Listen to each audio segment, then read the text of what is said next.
tellement important de bénir les gens qui servent, de prier pour eux, de les encourager. David, c'est ce qu'il a fait pour ses chantres, pour ses lévites. Il a convoqué tout le peuple d'Israël dans 1 Chronique 15, 1 Chronique 16, vous pouvez lire ces textes. Et tous les chantres étaient là, il a dit, voilà ce que l'Éternel a appelé à oint. Et je crois que ce matin aussi, c'est ça que j'avais à cœur de faire. Voilà ce que le Seigneur a appelé à oint pour le service. Et on peut bien sûr facilement trouver des défauts, des manquements, des erreurs. Mais ce n'est pas le rôle de l'Église. Le rôle de l'Église, c'est de bénir, d'encourager, d'édifier, de fortifier. Notre rôle, c'est de bénir tous ceux qui sont au service, qui sont au front, qui sont à l'avant. Comment une armée pourrait-elle gagner si elle condamne et critique ses propres soldats? Malheureusement, des fois, l'Église marque beaucoup d'autogol. C'est-à-dire qu'elle détruit son propre travail par la critique, par la condamnation. Dieu nous demande d'encourager, d'édifier, de fortifier et de bénir tous ceux qui sont au service. Alors, je vous encourage à le faire. On parle d'une louange qui a un impact dans les nations. On parle d'un tabernacle. Et c'est un thème tellement important que j'ai tellement à cœur. Et ce matin, je vais vous parler de deux autels. Ce n'est pas une publicité pour les hôtels première classe ou F1, ou etc. On parle bien d'hôtels de prière, hôtels de louange, tels que la Bible les décrit. Et il y a différents hôtels qu'on peut voir dans la Bible. Vous savez que dans l'Ancien Testament, chaque fois qu'un homme faisait une rencontre avec Dieu, qu'une personne avait un appel dans sa vie, qu'il vivait quelque chose de fort, qu'est-ce qu'il faisait? Il construisait un autel. Là, avec des pierres, il offrait un sacrifice et il se souvenait de cet endroit. C'était un moment marquant, comme peut l'être aujourd'hui le temps de notre conversion, le temps de notre baptême, le temps de notre baptême de l'esprit. Il y a des moments dans notre vie qui sont comme des pierres, comme des autels, comme des bornes sur notre chemin. On se dit, oui, je me souviens, il s'est passé ça à ce moment-là, et ça à ce moment-là, et ça reste des moments forts. Mais maintenant, il ne faut pas juste qu'on s'accroche à des événements, il faut qu'on aille plus loin pour bâtir un autel continuel de louange et d'adoration. Et cet autel que Dieu nous demande de construire, c'est un autel pour la vie. Un autel pour la vie. Dieu est un Dieu vivant. Matthieu 22, verset 32 dit « Je suis le Dieu d'Abraham, le Dieu d'Isaac, le Dieu de Jacob. » Dieu n'est pas le Dieu des morts, mais le Dieu des vivants. Dieu n'est pas le Dieu des morts, mais le Dieu des vivants. Vous savez quoi? Il y a des tas de gens qui pensent que Dieu, c'est le Dieu des morts. Les gens qui ne connaissent pas le Seigneur, vous savez quand ils vont à l'église? Juste pour les enterrements. Et tout ce qu'ils connaissent de l'église, c'est la mort. Ils ne vont jamais à l'église. Mais quand il y a un oncle, un grand-oncle, un grand-père qui décède, alors ils vont à l'église. Et puis ils vont dans une atmosphère qui est lourde, qui est difficile, où on ne parle que de la mort. Et souvent, on élève presque la mort comme quelque chose d'important. Et puis on parle que de la mort et tout est mort. La musique est morte, la louange est morte, la prédication est morte. Et il n'y a que de la mort. Et les gens pensent que Dieu, il est mort. Bon, peut-être qu'il existe quand même, mais il est peut-être à demi-mort. Mais il n'y a pas de connexion avec la vie. Et le diable se plaît avec cette image de Dieu. Regardez dans les films standards qu'on peut voir dans le cinéma, la télévision, souvent, quand on représente l'Église, c'est une Église morte, une Église ennuyeuse, une Église endormie, une Église qui est proche de la mort.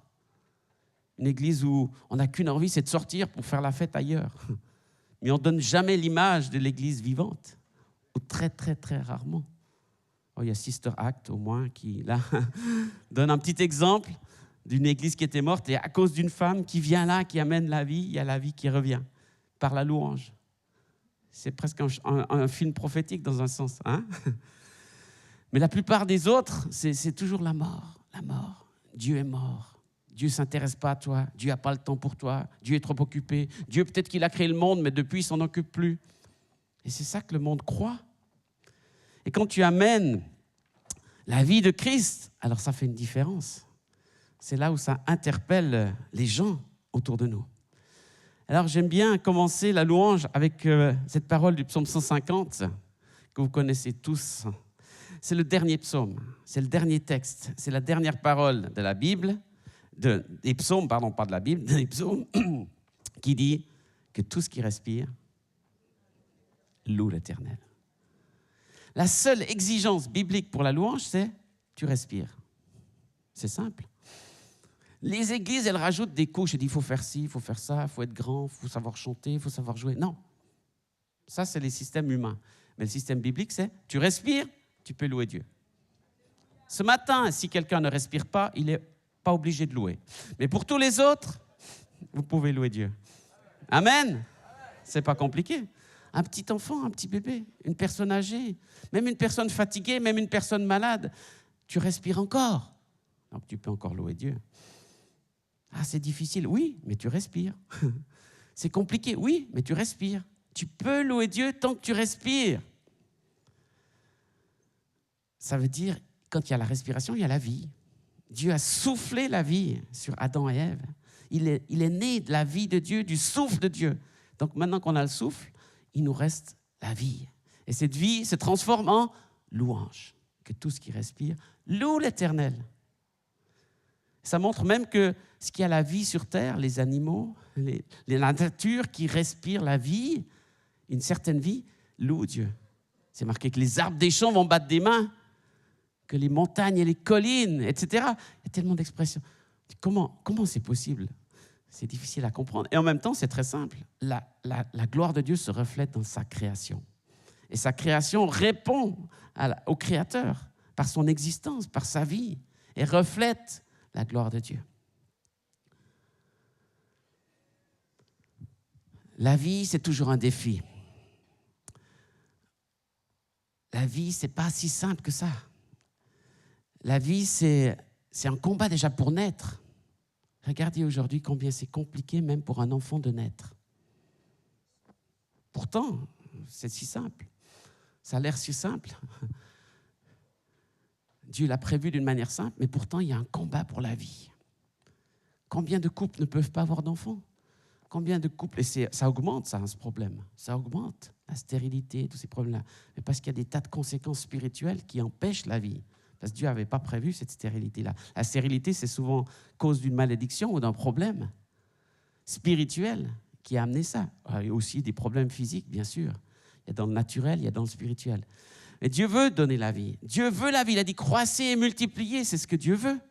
Donc quand il n'y a pas la vie, on doit se poser des questions. Pourquoi il n'y a pas la vie? Quel est le problème? Dieu en veut la vie. Donc on se bat pour la vie.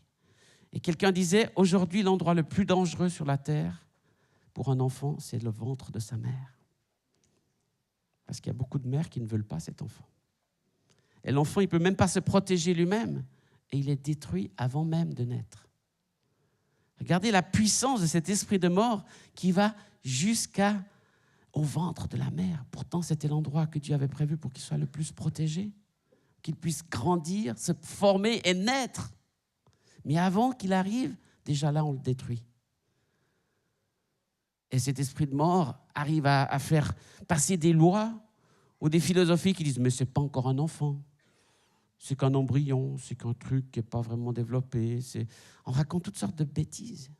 Alors que Dieu a mis la vie déjà dans la naissance, déjà dans la conception. Dieu a voulu la vie. Puisqu'il dit dans Éphésiens qu'il nous avait imaginé, il avait rêvé, pensé à nous déjà avant la fondation du monde. Donc on existe déjà dans l'embryon, dès la naissance. Et c'est Dieu qui veut la vie. Donc il y a un combat pour la vie.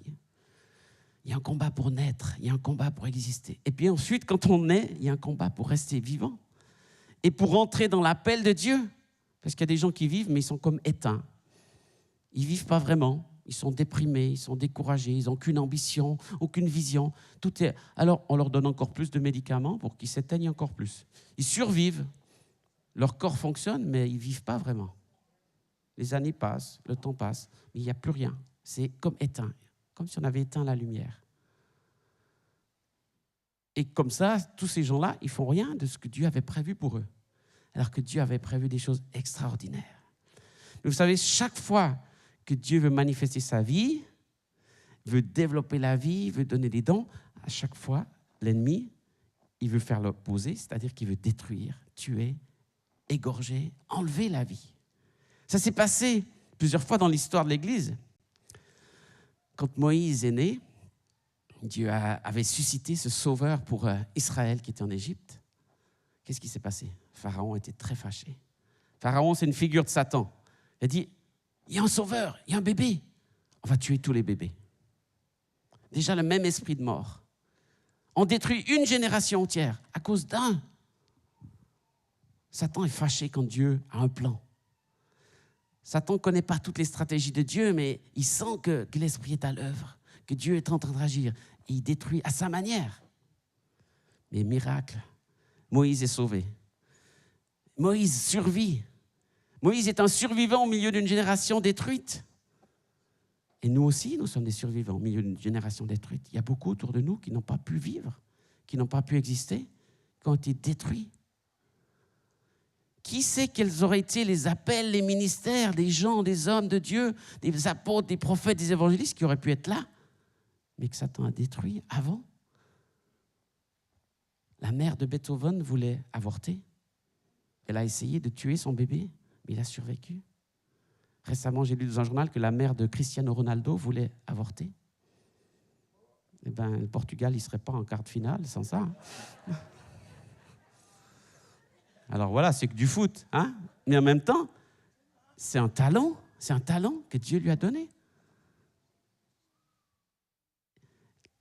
Dieu veut qu'on manifeste sa vie et qu'on le serve avec tout ce qu'on est, tout ce qu'on a reçu, sa place. Une autre époque, bien sûr, très importante, quand Jésus est arrivé sur la terre. Le même problème. Hérode apprend que Jésus est là. Il ne sait pas très bien comment ça se passe, où il est. Mais il dit, voilà les rois mages, venez me dire là où il est. Hein, les devins, les gens qui savaient des choses spirituelles, venez me montrer. Il faut que je l'attrape. Je vais aller l'adorer. Je vais aller lui apporter des cadeaux. Et le cadeau, c'était une épée pour le détruire. Mais le Saint-Esprit avertit ses parents, ils fuient en Égypte, ils sont protégés. Jésus survit et puis il devient un sauveur du monde. Mais une génération d'enfants a été aussi tuée, massacrée, enlevée. Alors aujourd'hui, c'est une autre époque, mais cependant, je crois que l'avortement n'a jamais été autant développé, autant sophistiqué, autant de possibilités. Même c'est la loi qui l'autorise dans plein de nations. C'est des grands arguments politiques, mais maintenant, ça a dépassé tous les obstacles pour pouvoir être libéralisé presque partout.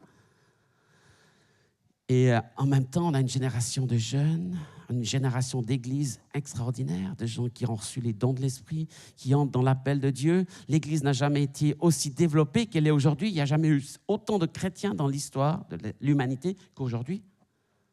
Je ne sais pas si vous le savez, mais souvent on n'est pas au courant de ces chiffres-là, mais il y a autant de chrétiens sur la terre maintenant qu'il n'y en a jamais eu jusqu'à maintenant, qui sont en vie, qui sont vivants. Et ça, c'est la grandeur de Dieu. Donc Dieu a des plans extraordinaires. Dieu veut faire des choses extraordinaires avec cette génération. Et puis Jésus revient bientôt. On sait, les temps approchent, c'est la fin des temps. Alors Satan, il est fâché, il dit, j'ai bientôt plus de temps. Donc c'est pour ça qu'il veut détruire, qu'il veut nourrir son autel de mort, alors que Jésus veut nourrir son autel de vie.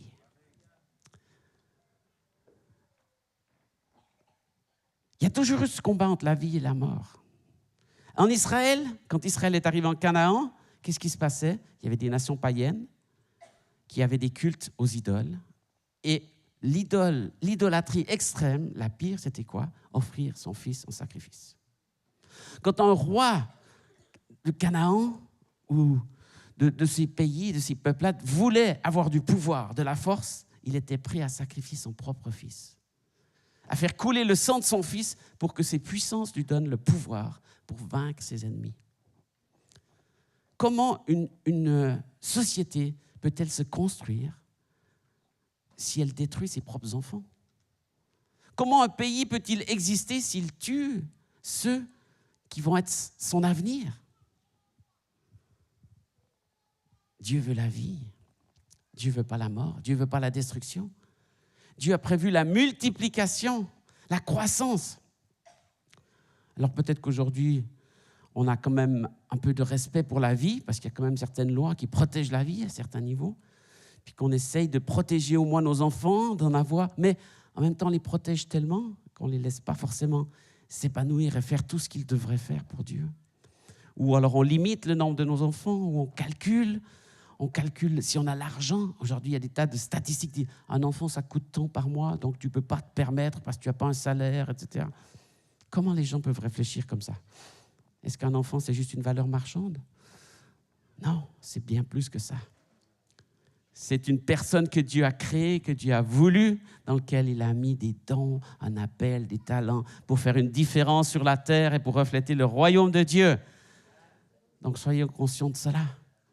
Et donnez à vos enfants le meilleur pour qu'ils puissent rentrer dans leur appel. Et c'est tellement bon qu'ils puissent entendre la parole de Dieu, qu'ils puissent entendre que Dieu les aime et que Dieu veut se servir d'eux. C'est ça qui va leur donner un sens. Ce n'est pas la société qui va leur donner un sens.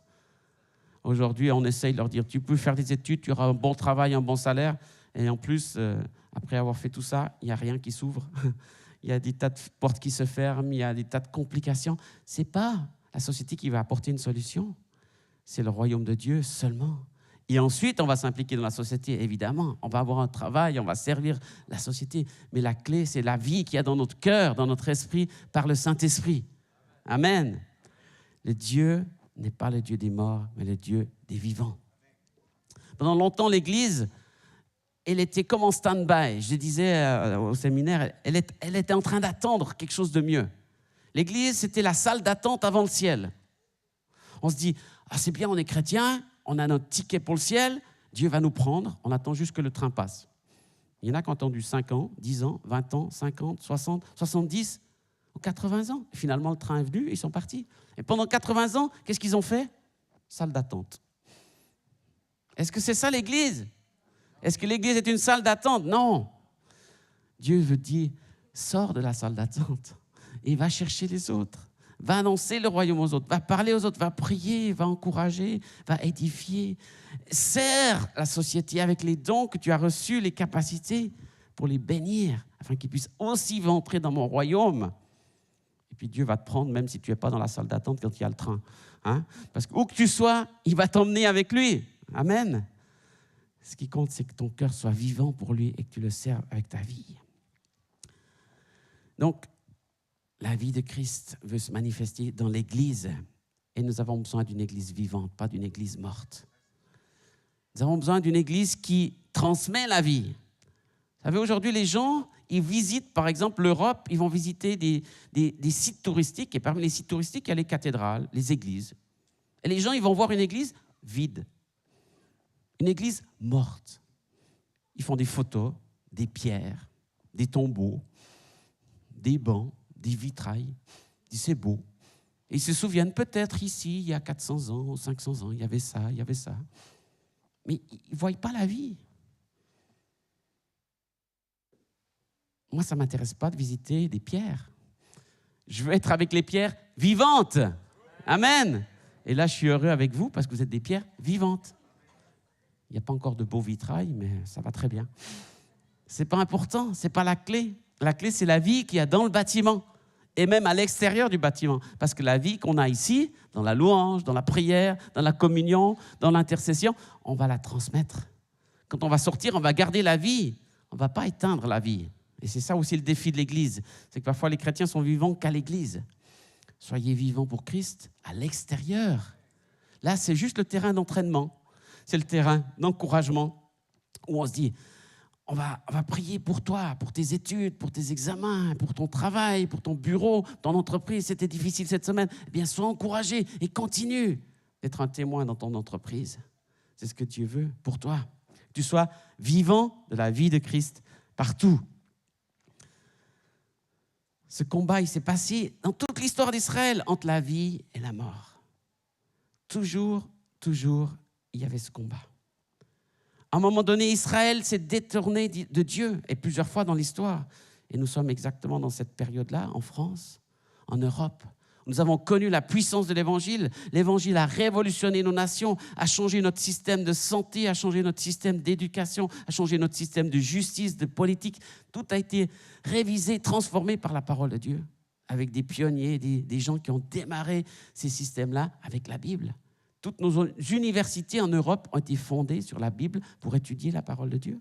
C'était des écoles théologiques au départ. Et puis on apprenait d'autres petites choses à côté, la science, etc. Et maintenant, on a exclu la Bible. On a exclu la parole de Dieu. Et on n'apprend plus les fondements de la parole. Mais Dieu veut redonner la vie.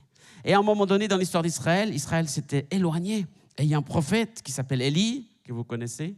C'était un prophète de haut calibre, de haut niveau, qui ne se laissait pas marcher dessus. Hein, et il commençait à fulminer, là, à chauffer. Hein. Après toutes ces années où il voyait que le peuple s'éloignait toujours plus, toujours plus. Alors un jour, il fait une grande fête, un grand rassemblement national devant les caméras de la télévision. Il appelle les présidents, les ministres et tout le monde, il dit, voilà, on va faire un concours. Ce n'est pas la Star Academy, c'est la Worship Academy. On va faire un concours d'adoration. D'un côté, les prophètes de Baal, de l'autre côté, les prophètes de l'Éternel. On va voir qui c'est qui va gagner. Qui va avoir plus de feu, là, hein? Qui c'est qui va avoir plus de réponses? Quel Dieu va se réveiller le plus vite? Vous êtes prêts, les dieux, là-haut? Hein? Qui va répondre? C'est ça, il n'a pas peur. Hein? Confrontation directe devant tout le peuple. Et il dit dans 1 Roi 18, 21, « Alors Élie s'approcha de tout le peuple et dit, « Jusqu'à quand clocherez-vous des deux côtés ?» Jusqu'à quand vous allez hésiter? Oui, je suis chrétien, mais un peu. De temps en temps, le dimanche. Là, j'ai un pied avec Christ, puis là, j'ai un pied avec plein d'autres choses.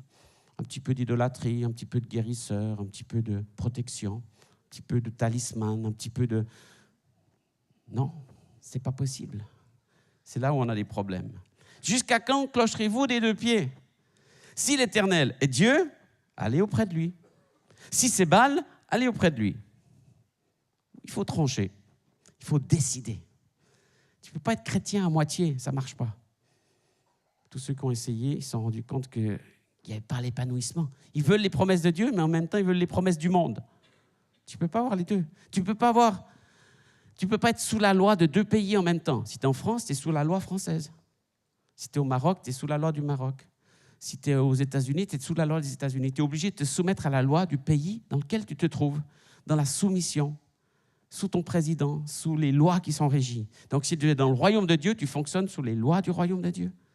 Tu auras la bénédiction avec certaines conséquences. Si tu obéis, tu auras la malédiction et ses conséquences si tu ne te soumets pas aux lois du royaume de Dieu. C'est tout simple. Alors, il leur rappelle ça, Élie. Si l'Éternel est Dieu, allez auprès de lui. Si c'est Baal, allez auprès de lui. Le peuple ne lui répondit rien. Des fois, on n'aime pas décider. Hein. Est-ce que tu vas te décider pour Jésus? Ah, je réfléchis encore. Je vais voir. Je me pose encore des questions. Est-ce qu'il est vraiment? Décide-toi. C'est le temps de la décision. C'est la vallée de la décision. Ne viens pas à l'église pour hésiter. Viens à l'église pour être déterminé. Et ça vaut la peine d'être déterminé et d'aller droit au but. C'est comme ça que tu vas avoir des victoires, tu vas hériter les promesses de Dieu, tu vas rentrer dans la plénitude de tout ce qui est prêché ici, de tout ce qui est vécu dans la louange. C'est seulement si tu choisis ce chemin à fond, ne sois pas dans le compromis. Tu ne peux pas être satisfait, tu ne pourras pas être établi. Dis, ah mais j'hésite parce que je ne comprends pas, je ne sais pas. N'hésite pas, décide-toi à suivre Jésus ce matin. C'est tellement important. Donc, vous connaissez sûrement la fin de l'histoire. Les prophètes, ils ont commencé de ce côté-là, du côté de Baal. Allez-y, appelez votre Dieu. Puis Élie, il se moque d'eux. Hein. Allez, chantez plus fort, criez plus fort. Il ne vous entend peut-être pas. Vous savez ce qu'il dit en hébreu, même littéralement? Il dit, en français, c'est traduit très simplement. Il est trop occupé. Mais en hébreu, c'est, il est peut-être aux toilettes. Votre Dieu, il va aux toilettes. Il n'a pas le temps de vous répondre. Et ils sont des dizaines de prophètes, des centaines en train d'adorer. Et ils voient que ça ne marche pas. Ils se scarifient, ils se coupent, ils se saignent, ils transpirent, ils essayent. Et rien ne se passe. Puis Élie, lui, il est sûr de son coup. Hein. Il est sûr de son Dieu. Il dit, voilà, c'est prêt. Encore un petit peu d'eau, s'il vous plaît. Allez, rajoutez de l'eau. Mettez plus d'eau. Vous allez voir ce qui va se passer. Et il est vraiment sûr de lui. Hein. Alors ne jouez pas à Élie comme ça pour vous amuser. Il l'a fait sur une parole de Dieu. C'était un prophète, un homme de Dieu pour la nation. On est peut-être tous appelés à être prophétiques, mais peut-être pas au niveau de la nation, ça dépend. Peut-être qu'il y aura un prophète un jour qui va se lever pour la France. Merci Seigneur. Pour l'instant, on est des prophètes régionaux, je dirais. Hein? Donc on se lève en fonction du niveau de notre appel et de notre onction. Mais Élie l'a fait et il a dit, maintenant Seigneur. Et Dieu est intervenu. Le feu a enflammé l'autel, tout a brûlé, l'eau s'est asséchée. Waouh, la grande victoire. Et du coup, il était tellement enthousiaste qu'il a égorger les 400 prophètes de Baal. C'était costaud, hein? C'était fort. Voilà, on est dans une nouvelle époque. Dieu ne nous demande pas d'égorger les prophètes diaboliques, hein? Mais en tout cas, de nous positionner pour notre Dieu et d'adorer le seul Dieu et de bâtir un autel à la vie et de choisir notre Dieu. Et vous voyez, aujourd'hui, dans l'Église, on a un problème pour garder la vie, pour être vivant pour Dieu, pour vivre la vie de Christ. Et en même temps, on a un autre Dieu sur cette terre et beaucoup d'autres dieux qui cherchent à prendre la place. Parce que quand il n'y a pas l'Éternel Dieu, le Dieu d'Israël, les hommes, ils se tournent vers d'autres dieux. On a tellement besoin en nous d'adorer, on a besoin de se soumettre à une puissance, à une divinité. Alors les hommes, ils inventent leur Dieu. Il y a le nouvel âge qui est arrivé dans les années 80, 90. Et alors là, c'est super. Tu fais un Dieu à ton image. Tu fais le Dieu comme tu veux. Tu vas au supermarché, tu choisis un petit peu de ça, un petit peu de ça. Oh, Dieu, il est comme ça. Moi, ça me plaît. Un petit peu de rouge, un petit peu de bleu, pas trop grand, pas trop fort, mais quand même. Tu abaisses Dieu à quelque chose qui t'arrange. Mais Dieu, il est plus que ça. Dieu, il est grand, Dieu, il est puissant, Dieu, il est souverain, il est plus grand que toi, il est plus fort que toi, il est au-dessus de tout. Amen. C'est ce Dieu-là qu'on adore. Un Dieu qui nous dépasse. Et si des fois vous ne comprenez pas Dieu, c'est bien. Parce que quand quelqu'un vient vers moi et dit « Moi, j'ai tout compris », je dis « Ouh là là, tu es intelligent, toi, tu es fort. Hein? Tu es presque Dieu, quoi. » Ben, tu es un Dieu si tu peux expliquer Dieu. Si tu es plus fort que Dieu, si tu es aussi grand que Dieu. Non, aucun homme sur la terre, même le plus grand théologien, même le plus grand prophète, même le plus grand évangéliste, ne sera plus que Dieu. On reste des serviteurs, on reste des hommes qui se prosternent devant Dieu. Et dans l'adoration, c'est ça qui est merveilleux, on est tous au même niveau. Tu peux être dans une réunion avec des ministres, des présidents, des hommes d'affaires, des directeurs. Dans l'adoration, si c'est des adorateurs, on sera tous à la même place, à genoux devant Dieu, en train de l'adorer. Il n'y a pas des catégories dans l'adoration. Il n'y a qu'une place dans l'adoration, à genoux, prosternés. Dans l'Apocalypse, on voit les anciens, les hommes importants, dignes, ils quittent leur siège, ils se mettent à genoux et ils déposent leur couronne. Ils ne viennent pas avec leur couronne, leur ministre, leur badge et leur dignité en disant « Dieu, tu vois qui je suis, moi hein ?» Non, non, pas du tout. Ils ne jouent pas un rôle, ils ne jouent pas un jeu. Ça, c'est devant les hommes qu'on fait ça. Mais devant Dieu, on ne peut pas avoir une autre dignité que celle de s'abaisser devant le plus grand roi de l'univers. Et combien ça fait du bien de voir un chef d'entreprise, un directeur, un responsable se mettre à genoux devant Dieu, n'est-ce pas? Mais aussi un enfant, une grand-maman, un grand-papa, une personne âgée, une personne fatiguée, une personne malade, mais qui croit en son Dieu, qui se confie en son Dieu et qui manifeste la révérence, de l'adoration pour son Dieu, qu'il aime. Ça, c'est notre rôle à tous. Manifester la vie de Christ dans la louange. Et c'est ce qui est écrit dans Romains 12, versets 1 et 2. Vous connaissez sans doute ce verset que je trouve fondamental et qui me semble très important pour vous ce matin. Je vous exhorte donc, frères, par les compassions de Dieu, à offrir vos corps comme un sacrifice vivant, saint, agréable à Dieu, ce qui sera de votre part un culte raisonnable. Ne vous conformez pas au siècle présent, mais soyez transformés par le renouvellement de l'intelligence, afin que vous discerniez quelle est la volonté de Dieu, ce qui est bon, agréable et parfait. Qu'est-ce qui est le culte raisonnable pour Dieu? Si vous faites un sondage, comme aujourd'hui c'est une société de sondage, on demande aux gens, qu'est-ce que vous pensez de ci, de ça? C'est quoi un culte raisonnable? Les gens vont dire, ah alors c'est un culte où c'est pas trop long, pas trop ennuyeux, il y a un bon prédicateur, et puis des bons musiciens, et puis qu'on nous laisse tranquille pour rentrer à la maison. Ça c'est le raisonnable humain. Hein, c'est la raison qui dit, ça m'est agréable. J'apprécie, mais ça ne me dérange pas trop. Hein? Mais le culte raisonnable pour Dieu, c'est quoi? Offrez vos corps comme un sacrifice vivant. Tout simple, mais tellement fort, mais tellement profond. Dieu vous a donné rendez-vous ce matin. Pas pour que vous mettiez une note au culte en disant « Ah, c'était bien, mais c'était... Bon, la semaine passée, c'était pas mal aussi. Puis il y a un mois, c'était mieux. Puis il y a 2 mois, c'était moins bien. » Puis on met 10 notes. On met 12 sur 20, 14 sur 20. Dieu, ce n'est pas un professeur qui met des notes. Et vous n'êtes pas appelés à faire ça non plus. Vous êtes juste appelés à venir vous offrir à Dieu. Dieu s'est offert pour vous. Jésus s'est offert. On a pris le repas du Seigneur ce matin. On s'est rappelé qu'il s'était offert, qu'il s'était donné et qu'il avait tout donné. Donc, qu'est-ce qu'il attend de nous? La même chose. Qu'on donne nos vies. Et ce que je trouve le plus extraordinaire et ce qui est fondamental pour nous, il dit, je veux vos vies comme un sacrifice vivant. Sacrifice vivant. Il y a un problème. Quand j'ai lu ce texte la première fois, je dis, il y a un problème. Parce que les sacrifices, ils arrivent vivants, mais ils finissent morts. Dans la Bible, c'est comme ça. On amène un agneau, on amène un bœuf, on amène une colombe, on amène un animal vivant au temple. Et qu'est-ce qu'on fait? On l'amène sur l'autel. Les sacrificateurs le tuent, le brûlent, le consument, et il ne reste plus rien. Que des cendres. Alors Jésus, qu'est-ce que ça veut dire, sacrifice vivant? Tu veux que je meure, mais que je sois vivant? Comment je peux mourir et être vivant? Vous connaissez, vous, des morts vivants? Ah, ça peut être un peu bizarre hein, quand on utilise ce terme-là. Ou ça, c'est dans les films d'horreur, ça, c'est dans l'occultisme, c'est dans la sorcellerie. Il parle de choses comme ça. Des morts vivants, ça fait peur. Ce n'est pas de ça que Dieu parle. Il ne veut pas des morts vivants dans le sens sorcellerie, dans le sens occulte. Mais en même temps, c'est ça que ça veut dire. Un sacrifice vivant, j'ai cherché un exemple dans la Bible. Alors bien sûr, le premier exemple, c'est Jésus.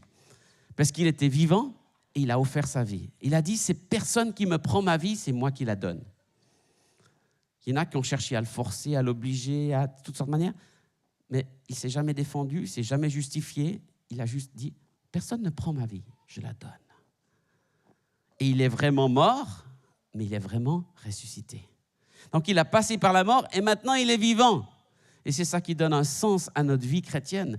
Pâques est le moment le plus important de la vie chrétienne. Jésus est vivant, Jésus est ressuscité et il vit aujourd'hui. Il est assis à la droite du Père.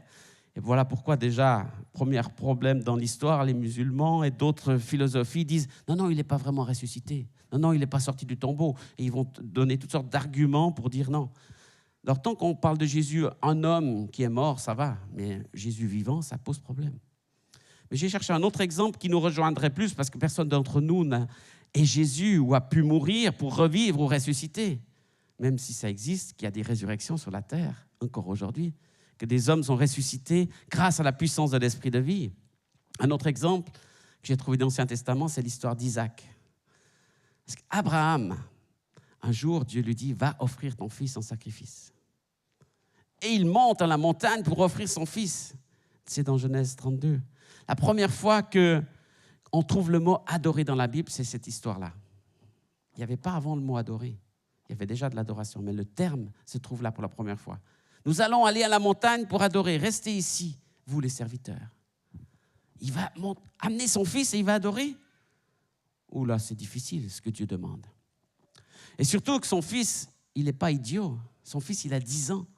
Son fils, il connaît son père. Il connaît que c'est un adorateur de l'Éternel. Et il sait qu'il va offrir des sacrifices à Dieu. Et d'ailleurs, pendant le chemin, il dit, papa, tu as le feu, tu as le couteau, tu as le bois. Et il te manque une chose, l'agneau. Où est l'agneau? Et son père dit, t'inquiète pas, Dieu pourvoira. Une bonne réponse bien chrétienne, bien religieuse. Hein? T'inquiète pas, tout ira bien. En même temps, il devait dire, comment je vais faire? Comment je vais lui dire? Hein? Donc, ils réfléchissent les deux. Abraham, il réfléchit. Isaac, il réfléchit. Et ils arrivent en haut. Et les pierres sont déjà là. Et le père met le bois, il met le feu, tout est prêt. Et il dit à Isaac, c'est prêt, tu peux monter. Sympathique, hein? Belle invitation. Isaac est vivant. Abraham est vivant. Les deux sont dans toute leur capacité de comprendre ce qui se passe. Isaac, il a 10 ans, Abraham, il a 100 ans. Si Isaac s'enfuit, vous pensez que son père, il arrive à le rattraper? Il courait sûrement plus vite. Hein? À 10 ans, il est vite fait de partir. Isaac ne s'enfuit pas. Et il monte sur l'autel. Aïe, aïe, aïe. Et son père l'attache. Et au moment de le sacrifier, Dieu intervient. Alors, nous, on connaît l'histoire, on dit c'est merveilleux, ça se termine bien, ouf. Ah, quand même, il n'est pas mort. Ouf, Dieu ne l'a pas demandé ça. Et pourtant, Dieu l'a demandé quand même. Puis il ne l'a pas demandé. C'est-à-dire qu'il est intervenu avant, mais il a vu, et c'est ce qu'il dit, que tu étais prêt à sacrifier ton fils. Donc Abraham a fait quelque chose d'extraordinaire, mais son fils aussi, parce qu'il a accepté. Il a accepté de monter sur l'autel et de se soumettre à son père et de se soumettre à Dieu par la même occasion. Donc c'est ça un sacrifice vivant, c'est quand Dieu prépare le feu, prépare les pierres, prépare le bois, puis il dit vas-y, monte. Renonce à ta vie, renonce à tes ambitions, renonce à tes projets, donne-moi ta vie. Mais je ne vais pas la brûler ta vie, je ne vais pas la détruire, je veux juste que tu me donnes tout. Finalement, c'est le résumé de la conversion, la vie chrétienne. Ce n'est pas adhérer à un club d'église, devenir membre. Ah, moi, je suis dans tel club, toi dans tel club, etc. Je paye mes cotisations, je suis membre. Non. Dieu ne pourra jamais transformer le monde avec des membres comme ça. Mais avec des gens qui donnent leur vie, qui renoncent à certaines choses. Pleinement, totalement conscients, en étant vivants. Parce que Dieu ne veut pas ta mort, il veut ta vie. Parce que s'il voulait ta mort, il dit « Ok, conversion, super, emmenez au ciel directement. » Dès qu'on fait un appel, vous imaginez ça, Billy Graham qui fait un appel, il y a 1000 personnes là, il prie pour eux, l'instant d'après, une fusée les emmène au ciel. 1000 personnes en moins sur la terre, mais 1000 de plus au ciel. On peut être content. Mais non, Dieu ne veut pas ça. Il dit « Waouh, vous êtes vivants pour Christ. Avant, vous étiez comme morts. Parce que vous viviez pour le péché, vous viviez pour un autre monde, vous viviez pour un autre Dieu. Maintenant, vous êtes 1000 nouveaux envoyés pour le royaume de Dieu sur la terre. Merci Seigneur. Des hommes vivants qui vont parler de moi, qui vont prier, qui vont intercéder, qui vont louer, qui vont adorer, qui vont recevoir ma gloire, qui vont recevoir mon royaume, qui vont transmettre ma vie. Waouh! C'est pour ça qu'il y a la joie dans le ciel. Parce qu'il y a de la vie sur terre. Ces hommes, ils étaient comme éteints et Dieu met la lumière. Il n'y avait pas l'électricité avant, hein? Dieu met l'électricité. Et tout à coup, ils se mettent à briller pour Christ et à porter la vie de Christ. Et voyez comment cet esprit de mort fonctionne aujourd'hui sur la terre. Comment fait l'ennemi qui est fâché contre l'œuvre de Christ, contre cette église qui se lève, contre tous ces chrétiens qui se tournent vers Dieu? Qu'est-ce qu'il fait? Il détruit par la mort. Aujourd'hui, il y a des hommes sur la terre qui sont prêts à donner leur vie, à se faire exploser, à devenir des kamikazes, à mourir pour quel Dieu?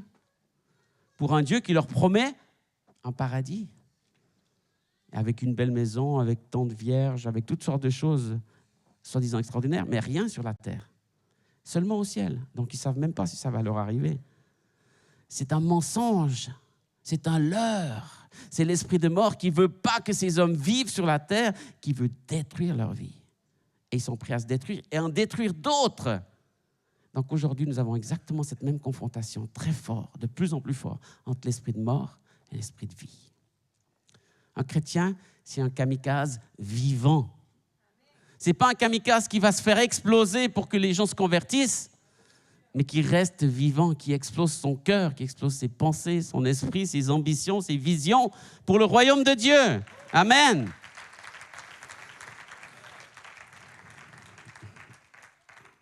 La seule manière de combattre la mort, c'est par la vie. Dieu veut des églises vivantes. Dieu veut des familles vivantes. Veut qu'on continue de croître et de multiplier. Il y a des chrétiens qui ont peur de la fin des temps. Ils disent « ça ne vaut plus la peine de faire des enfants, ça va être terrible, etc. » Mais bien sûr qu'il faut qu'on continue de croître et de multiplier, d'amener la vie. Une vie qui reste vivante sur la terre, mais qui simplement est offerte à Dieu. C'est ça, être des sacrifices vivants. Et Dieu fait de vous des sacrifices vivants. Vous êtes les sacrifices vivants du Seigneur à Bordeaux et dans toute cette région. Vous êtes les lumières de Christ. Vous êtes les porteurs de sa gloire. Et Dieu est en train de lever une armée vivante pour lui. Des pierres vivantes. 1 Pierre 2,5. Vous êtes des pierres vivantes. Et Dieu construit un temple avec des pierres vivantes. Pas des pierres mortes.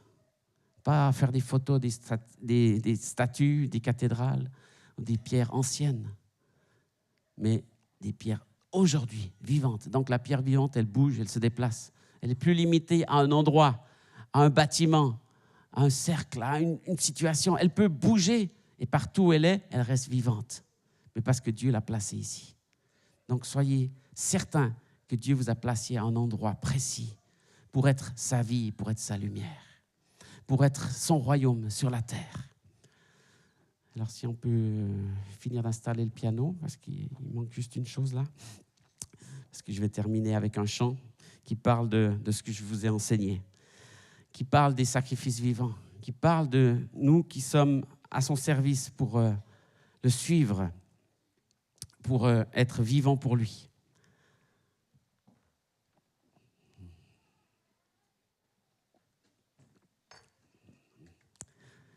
Je termine avec le psaume 115, en fait. Le psaume 115, il est tellement fort. Non, ce n'est pas à nous, Seigneur, non pas à nous que revient la gloire, mais à toi pour ta bonté et ta fidélité. On l'a chanté ce matin. Toute la gloire à l'Éternel. Toute la gloire pour Dieu. Vous savez, des fois, même dans l'Église, il y a des hommes qui prennent de la gloire de Dieu. Ils ne vont pas durer longtemps. Satan, il a voulu prendre la gloire de Dieu, il n'a pas duré longtemps dans son ministère de louange. Et il y a d'autres prédicateurs, ministères, même chrétiens, qui prennent un peu de la gloire. Mais non, ce n'est pas à nous. Nous ne sommes que des serviteurs. Verset 2. À quoi bon les païens demandent-ils? Leur Dieu, que fait-il donc? Notre Dieu, il est au ciel, il réalise tout ce qu'il veut. Les hommes, dès qu'il y a un problème sur la terre, ils disent, mais Dieu, il fait quoi? Tremblement de terre, secousse, inondation, orage. Mais Dieu, il ne fait rien. Alors, quand tout va bien, on ne s'occupe pas de Dieu. Quand il y a un problème, c'est la faute de Dieu. C'est bizarre, hein? Mais Dieu est toujours là, et Dieu est au ciel, il fait tout ce qu'il veut. Dieu comprend. Dieu sait tout, Dieu fait tout. Dieu est parfaitement à sa place. Dieu n'est pas dépassé par les circonstances. Comme je l'ai dit, on ne peut pas tout expliquer. Ne vous mettez pas à la place de Dieu pour expliquer tout ce qui se passe. Dire, oui, Dieu a fait ça parce que si, et puis je crois que Dieu... Puis... Vous vous mettez dans la tête de Dieu pour dire pourquoi. Il y a des choses qu'on va comprendre un peu, puis il y a d'autres choses qu'on comprendra plus tard. Mais on reste soumis à Dieu. Dieu est au ciel, il fait ce qu'il veut.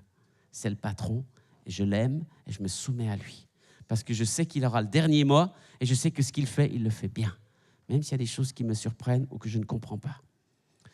Et puis, toute la description de l'idolâtrie, des faux dieux. Mais leurs idoles d'argent et d'or sont des produits fabriqués par les hommes. Elles ont une bouche, mais ne soufflent mot. Elles ont des yeux, mais n'y voient rien. Des oreilles, mais n'entendent rien. Un nez, ne sentent rien. Des mains sans pouvoir toucher. Des pieds sans pouvoir marcher. Leur gorge n'émet aucun son. Ça sert à quoi d'avoir une bouche et si tu ne peux pas parler? Ça sert à quoi d'avoir des oreilles si tu ne peux pas entendre? Vous connaissez des gens qui ont ces handicaps-là? C'est douloureux. C'est difficile de vivre avec un sens qui nous manque, parce que Dieu avait prévu qu'on ait tout ça. Mais quand il nous manque, eh bien, voilà ce qui se passe spirituellement quand on n'adore pas Dieu. Quand on adore des idoles, il y a un obscurantisme, il y a une obscurité, il y a quelque chose qui tombe sur nous comme une malédiction. Verset 8, qu'ils deviennent comme elles, ceux qui les ont fabriqués, et quiconque met sa confiance en elles. Tu as des gens, ils sont dans la confusion. Des gens ne voient rien, ils n'arrivent pas à voir le royaume de Dieu parce que leurs yeux sont aveuglés par leurs idoles, par leurs faux dieux, par leurs fausses doctrines, par cet esprit de mort qui est là derrière et qui les a conduits dans les faux chemins. Alors la différence, c'est la suite. Vous, les tribus d'Israël, faites confiance au Seigneur. Vous, les églises de Bordeaux, vous, les chrétiens de France, faites confiance au Seigneur. C'est lui leur secours, leur bouclier. Vous, les prêtres, les descendants d'Aaron, tous ceux qui sont au service, tous ceux qui sont dans le ministère, faites confiance au Seigneur. C'est lui leur secours et leur bouclier. Vous, les nouveaux fidèles, faites confiance au Seigneur. C'est lui leur secours et leur bouclier. Que tu sois un jeune chrétien, que tu sois d'une église ou d'une autre, que tu sois un ministère, un responsable, il n'y a qu'une raison, il n'y a qu'une chose qui reste, la confiance en Dieu. L'amour pour Dieu, l'adoration pour Dieu, parce que Dieu aura le dernier mot. C'est lui qui tient le monde entier dans ses mains et c'est lui qui est le Dieu de la vie. Tu veux la vie? Approche-toi du Dieu de la vie. Donne ta vie au Dieu de la vie, au Dieu qui veut te donner une vie nouvelle, une vie différente, une vie passionnante, une vie enthousiasmante, une vie sur la terre et une vie éternelle en plus. Merci Seigneur. Soyez bénis. Je vais adorer avec un chant que j'ai composé à partir de ce texte de Romains 12. Et si vous le connaissez, vous pouvez aussi chanter avec moi. Et si quelqu'un ce matin n'a pas pris cette décision, comme je dis, je crois que c'est le temps de le faire. Seigneur, je te donne ma vie parce que tu as la vie pour moi. Quelle que soit ta situation, quel que soit ton passé, quel que soit ce que tu as vécu, ça ne change absolument rien. Dieu peut tout rattraper, tout effacer, tout recommencer, et te donner une vie nouvelle. Et c'est le temps de le vivre. Amen.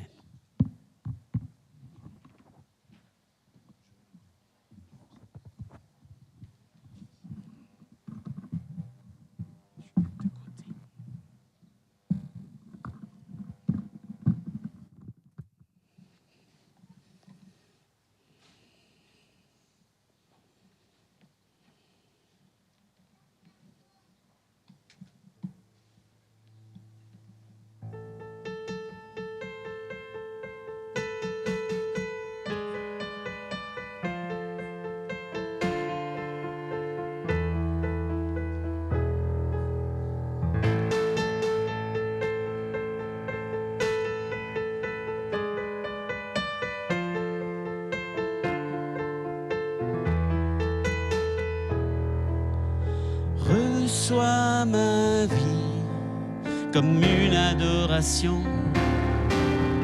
Reçois mon cœur comme un cadeau d'amour. Je n'ai rien d'autre à t'offrir que ce sacrifice vivant. Je te donne ma vie pour toujours.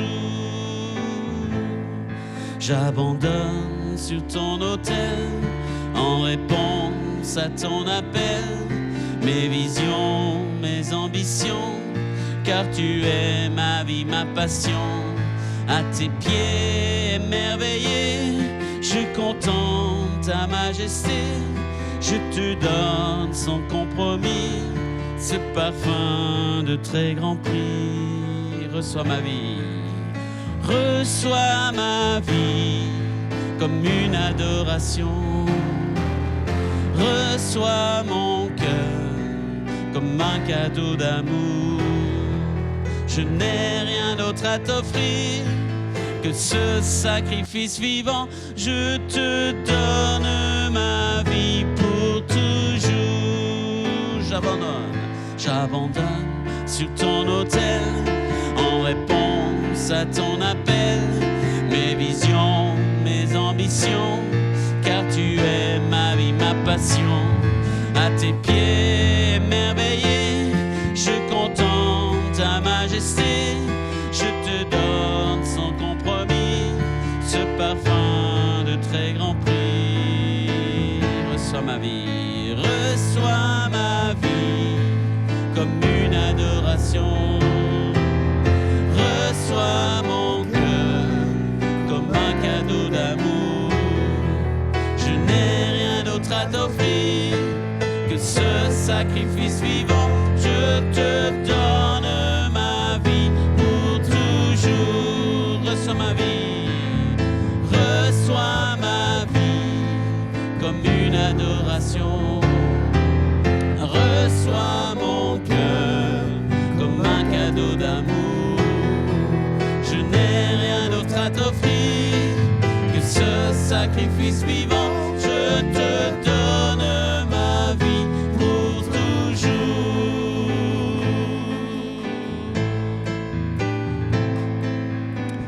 Seigneur, je te prie pour chaque personne ce matin, afin que ta vie les inonde, Seigneur, toujours plus, afin que ton cœur soit connecté à leur cœur et que leur cœur soit connecté au tien, Seigneur. Que la vie revienne, Seigneur, partout où il y avait de la mort, partout où il y avait du découragement, Seigneur, la déprime, la dépression, Seigneur. Tu viens avec ta vie, Seigneur, et tu leur influes, Seigneur, une nouvelle dose de ta vie divine, Seigneur. Une transfusion de vie dans leur corps, dans leur âme, dans leur esprit. Esprit de vie, souffle sur tes enfants, souffle sur tes enfants. Esprit de vie, esprit de vie, souffle sur nous. Souffle sur tes enfants, esprit de vie. Je combats la mort au nom de Jésus. Je combats les puissances de destruction qui s'attaquent à vos corps, à vos corps, à vos âmes. Et je prie, Seigneur, que la vie vienne contre ces puissances de mort. Au nom de Jésus, Je lis les puissances de destruction qui s'attaquent à vos vies, à vos âmes, à vos esprits maintenant, au nom de Jésus. Je comprends cet esprit de mort qui s'attaque à tes cellules, à ton corps, dans le nom de Jésus. Que la mort soit chassée. La mort est vaincue. Il est Dieu vivant, il est le Dieu de vie. Il est le Dieu des vivants et non le Dieu des morts. Le cancer a été vaincu au nom de Jésus. La mort a été vaincue au nom de Jésus. L'infirmité a été vaincue au nom de Jésus. Tout esprit de maladie, je le combats au nom de Jésus. La maladie qui veut détruire ton corps, maintenant, tu lâches, tu quittes les cellules, tu quittes tout le corps de ma sœur, maintenant, cet instant, Seigneur. Seigneur Jésus, tu viens redonner ta vie, que la vie coule dans ses veines, la vie de Christ, la vie de l'Esprit vienne et restaure son corps, son âme et son esprit. Esprit de vie, esprit de vie, souffle sur nous, esprit de vie, esprit de vie, souffle sur nous, esprit de vie, esprit de vie, souffle sur nous, esprit de vie, esprit de vie, souffle sur nous. Parlez en langue, chantez en langue, laissez la vie couler dans vos veines, la vie de l'esprit.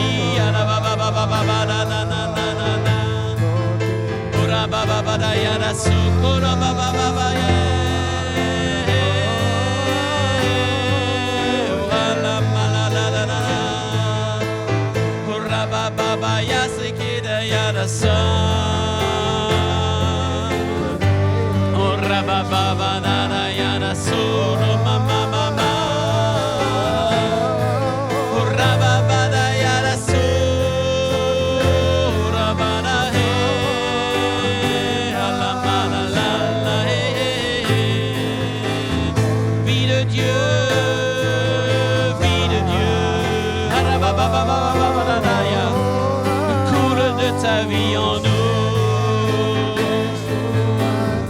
Rababababaya sokodabalaya ya ye. Rambanana ya santa ye. Anamada he.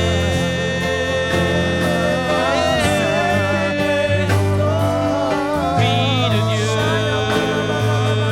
vie de l'esprit.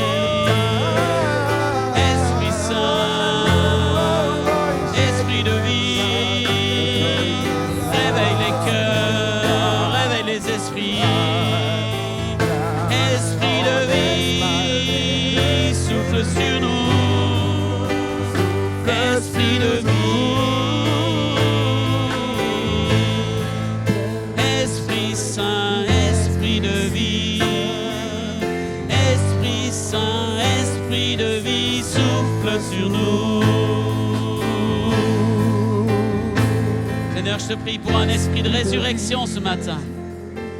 La résurrection par rapport à tout ce qui est éteint dans les cœurs, dans les vies. Pour tous ceux qui ont abandonné, Seigneur, tu ressuscites l'espoir, Jésus. L'espoir dans leur cœur, l'espoir dans leur corps, l'espoir face à l'avenir, l'espoir face au travail, l'espoir pour la famille, l'espoir pour la force renouvelée, Seigneur. L'espoir pour les ambitions nouvelles, l'espoir pour une vision nouvelle en toi, Jésus. Ressuscite la vie, Jésus. Donne la vie à tout ce qui est mort dans les cœurs, dans les âmes, dans les esprits de mes frères et sœurs. Un esprit de vie, un esprit de vie. Souffle sur nous, souffle sur nous, esprit de vie. Souffle sur nous, souffle sur nous, esprit de vie, souffle sur nous, souffle sur nous, esprit de vie. Esprit de vie, Esprit de vie, esprit de vie, Esprit de vie, esprit de vie, souffle sur nous. souffle sur nous. Esprit de vie, Esprit de vie, Esprit de vie, esprit de vie, souffle sur nous. souffle sur nous, Souffle sur nous. souffle sur nous. Seigneur, merci parce que tu es la résurrection et la vie. Merci parce que tu es toi-même ressuscité, Seigneur. La mort n'a pas pu te retenir. Ah, je prie pour tous ceux qui sont encore liés par la mort. La mort qui est venue par des pratiques occultes, par la sorcellerie. C'est brisé maintenant au nom de Jésus. Je lis cette puissance de destruction sur vos corps, vos âmes et vos esprits. La mort est vaincue. Jésus a vaincu la mort. C'est la vie qui revient maintenant. La vie qui revient dans vos âmes, dans vos corps, dans vos esprits. La mort est vaincue. La mort est chassée au nom de Jésus. Chasse la mort. Tu t'en vas, esprit de mort. Tu te détruis. Tu t'en vas au nom de Jésus. Esprit de vie. Souffle sur nous. Souffle sur nous, Souffle sur nous. souffle sur nous. Esprit de vie. Esprit de vie, Souffle sur nous. souffle sur nous, Souffle sur nous. souffle sur nous. Esprit de vie. Esprit de vie, Esprit de vie. esprit de vie, Esprit de vie. esprit de vie, Esprit de vie. esprit de vie, Esprit de vie. esprit de vie, Esprit de vie. esprit de vie, Esprit de vie.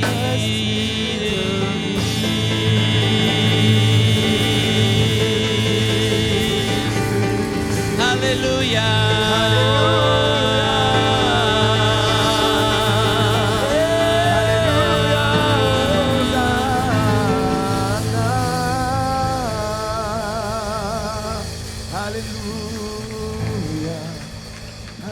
Amen. Soyez vivants pour Christ. Laissez la vie de Christ revenir en vous et gardez cette vie tous les jours de votre vie. Amen. Que Dieu vous bénisse avec sa vie. Amen.